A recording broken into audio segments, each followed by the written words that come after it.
ஆதவ் அர்ஜுனா காலையில் பேட்டி கொடுக்குறாரு. ஊழலை ஒழிக்க போகிறாங்களாம். யார்? ஏழை எளிய நடுத்தர மக்கள் ரத்தத்தை உறிஞ்சிற மாதிரி லாட்ரி சீட்டு விற்று சம்பாதிக்கிறவன் ஊழலை ஒழிக்க போகிறான். அடுத்து வந்துட்டு இன்னொருத்தன் எப்படின்னா பிளாக்ல டிக்கெட் விற்றவன். அப்புறமா தான் வாங்கின சம்பளத்தை பாதி பிளாக்லேயும் பாதி ஒயிட்லேயும் வாங்கினவன். இன்னொன்று என்னென்னு கேட்டிங்கனாக்கா, அவர் வாங்கின காருக்கு வரி கட்டாமல் நீதிமன்றம் போனவர். இவங்கெல்லாம் யோக்கியர்கள், நாங்கள் நம்பிட்டோம்.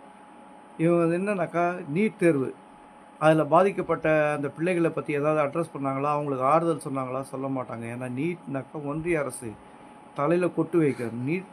ஒன்றிய அரசுனால தொடநடுங்கிற இந்த திராணி இல்லாத ஜென்மங்க 55 லட்சம் கோடியிலேருந்து 200 லட்சம் கோடி வாங்கின கடனை பற்றி எதனா கேட்பாங்களா?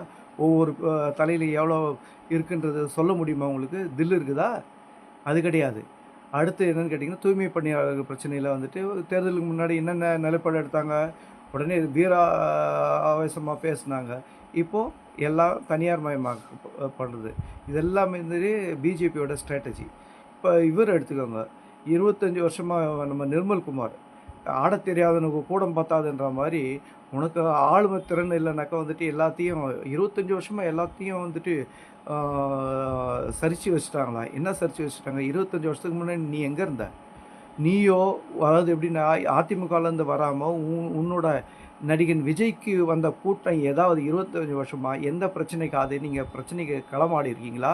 எந்த பிரச்சனைக்காவது முன்னென்னு இது பண்ணியிருக்கீங்களா? இந்த கட்டமைப்பெல்லாம் அமைச்சது யார்? யாரும் உங்கள் அப்பனோ சுப்பனோ இல்லை. யார் வந்து கேட்டிங்கனாக்கா, எல்லாமே உழைப்பு. திமுக இயக்கத்தினோட உழைப்பு, அதை தொடர்ந்து மற்ற இயக்கங்களோட உழைப்பு. அவங்க கட்டமைச்ச கட்டமைப்பில் உட்காந்துக்கிட்டு நேற்று வந்த மழையில் பூத்த காளானி வந்துட்டு கொக்கரிக்கிற, அதை சரிச்சிட்டாங்க. 25 வருஷமாக கைட்டிட்டாங்க. 25 வருஷமாக நீ எங்கே இருந்த? ஏன் எதுக்குமே போராடல? எந்த போராட்டத்தில் உன்னை நிலைநிறுத்திக்கிட்ட? அதாவது எப்படின்னு கேட்டால், கேள்வி கேட்டால் 1000 கேள்விகள் கேட்கப்படும். அதனால் ஒழுங்கு மரியாதையாக கொடுத்துருக்கிற வந்துட்டு ஆட்சி அமைச்சிட்டு அதை ஒழுங்காக நடத்த பாருங்கள்.